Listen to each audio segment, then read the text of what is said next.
రామప్ప ఆలయంలో 35 దేశాల విశ్వ సుందరీమణులు బతుకమ్మ ఆట పాటలతో సందడి. వరంగల్ సందర్శించిన మరో బృందం. ప్రపంచమంతా హైదరాబాద్లో జరుగుతున్న మిస్ వరల్డ్ 2025 పోటీల వైపు చూస్తుంది. 125 దేశాల అందాల సుందరీమణులు నగరానికి చేరుకున్నారు. అలాగే ఆట విడుపుగా బృందాలుగా విడిపోయి తెలంగాణలోని ప్రముఖ పర్యాటక ప్రాంతాలను సందర్శిస్తున్నారు. అలా మొన్న నాగార్జున సాగర్లోని బుద్ధవనం సందర్శించారు. బుధవారం నాడు 2 బృందాలు 2 ప్రముఖ ప్రాంతాలను సందర్శించాయి.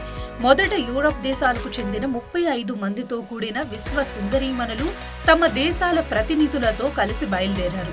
అలా వీరు వరల్డ్ హెరిటేజ్ దేవాలయంగా యునెస్కో వారి గుర్తింపు పొందిన రామప్ప ఆలయాన్ని దర్శించారు. అయితే అక్కడ వీరికి బతుకమ్మ ఆటపాటలు, కొంగుపోయే నృత్యాలు, ఇంకా గుస్సాడి నృత్య ప్రదర్శనలు, ఒగ్గుడోలు ప్రదర్శనలతో కళాకారులు ఆత్మీయ స్వాగతం పలికారు.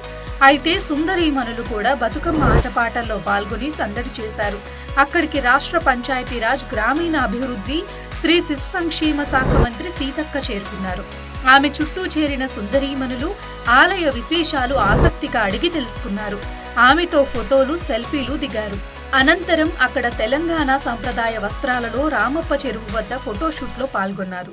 ప్రపంచ సుందరీమణుల కట్టుబొట్టు అందరినీ ఆకట్టుకుంటుంది. అనంతరం రామప్ప ఆలయంలో సంప్రదాయ పూజల్లో పాల్గొన్నారు. పురాతన రామప్ప ఆలయాన్ని చూసి మంత్రముగ్ధులయ్యారు.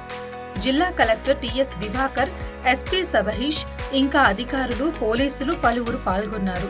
కార్యక్రమంలో ఎటువంటి అంతరాయాలు లేకుండా భద్రతా ఏర్పాట్లు పర్యవేక్షించారు. మంత్రి వెంట finance commissioner, chairman Sircilla, Rajaiah తదితరులు ఉన్నారు. వరంగల్ సందర్శించిన 22 దేశాల సుందరీమణులు.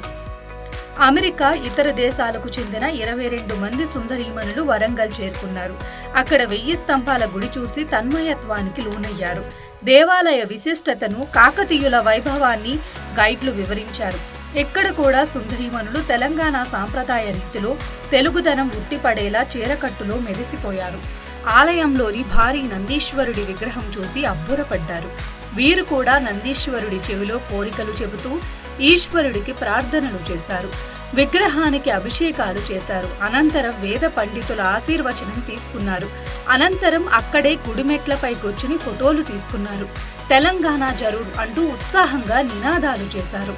మొత్తానికి 2 బృందాల పర్యటనలు దిగ్విజయంగా ముగియడంతో అందరూ సంతోషం వ్యక్తం చేశారు. అలాగే తెలంగాణ ప్రభుత్వ ఏర్పాట్లు, అతిథి సత్కారాలు అద్భుతంగా ఉన్నాయని కంటెస్టెంట్లు పేర్కొనటం విశేషం.